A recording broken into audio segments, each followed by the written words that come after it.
Amigas, amigos, criançada do meu pago, buenas tardes. Pois é, minha gente, os barcos a vapor foram as primeiras embarcações de porte médio a singrar as águas do nosso rio Caí. Sendo que para a navegabilidade ser possível, até lá em São Sebastião do Caí, era chamado o Porto dos Guimarães, em São Sebastião do Caí, foi necessário construir uma represa com eclusa, logo após o Arroio Maratá, que existe até hoje, ali abaixo de Pareci Novo. Essa represa com eclusa era para permitir a navegabilidade desses barcos de médio porte. Foram muitos os vapores que faziam o transporte, tanto de passageiros como de cargas, levando a produção agrícola da nossa região até Porto Alegre, partindo de São Sebastião do Caí e passando aqui por Montenegro. Como o nome já indica, estes barcos eram movidos pela força do vapor, a força do vapor d'água aquecida nas caldeiras. Sistema de propulsão muito usado até a década de 1920, quando foram então substituídos pelas nossas já conhecidas gasolinas, que existem até hoje, que são até hoje movidas não a gasolina, como o nome indica, mas a óleo diesel. Foram diversas as empresas de navegação sediadas, tanto em Montenegro como em São Sebastião do Caí. Em São Sebastião do Caí, localizava-se a empresa de Carlos Emílio Kaiser e seus filhos, proprietários do vapor Otto e proprietários do vapor Horizonte. O Horizonte foi um dos maiores e mais luxuosos vapores daquela época. Mas foi no dia 6 de junho de 1923, que aconteceu a maior tragédia nas águas do rio Caí.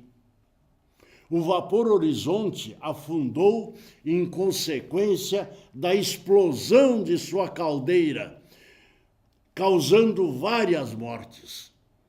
A viagem do vapor Horizonte havia começado no dia anterior, no dia 5, em clima festivo, com o apito sonoro do horizonte, sonorizando a pequena cidade de São Sebastião do Caí.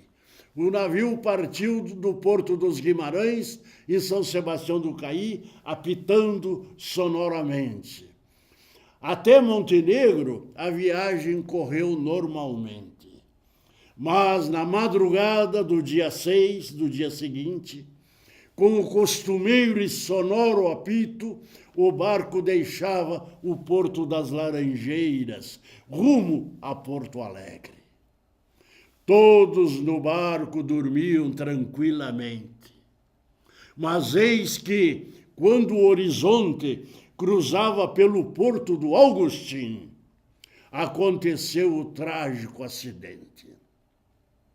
Eram 3 horas da madrugada. Com a explosão da caldeira que ficava no meio do barco, o Horizonte partiu-se ao meio, afundando imediatamente. 11 pessoas morreram, entre elas o comandante do barco, Roberto March, o maquinista José Antônio de Oliveira, os 2 foguistas, Adalberto Alves e Vitorino da Silva, e mais 5 tripulantes e 2 passageiros.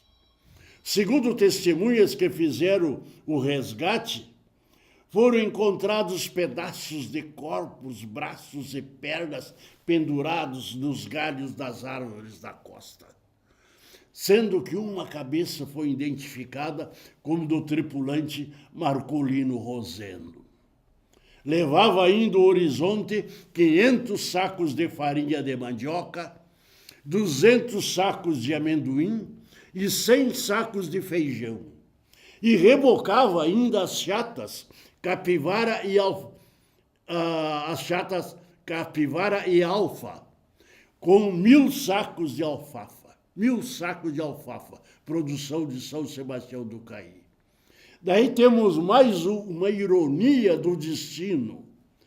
Segundo o neto de Carlos Emílio Kaiser, com a notícia da explosão do vapor Horizonte, o seu pai e o seu avô ficaram um longo tempo abraçados e chorando, num misto de tristeza e de alegria. Acontece que o seu avô atuou por muitos anos como comandante do vapor Horizonte. E o seu camarote, aonde dormia, ficava exatamente em cima da caldeira do barco. E fazia apenas 15 dias que seu avô havia vendido a sua empresa de navegação. Até quarta, tia.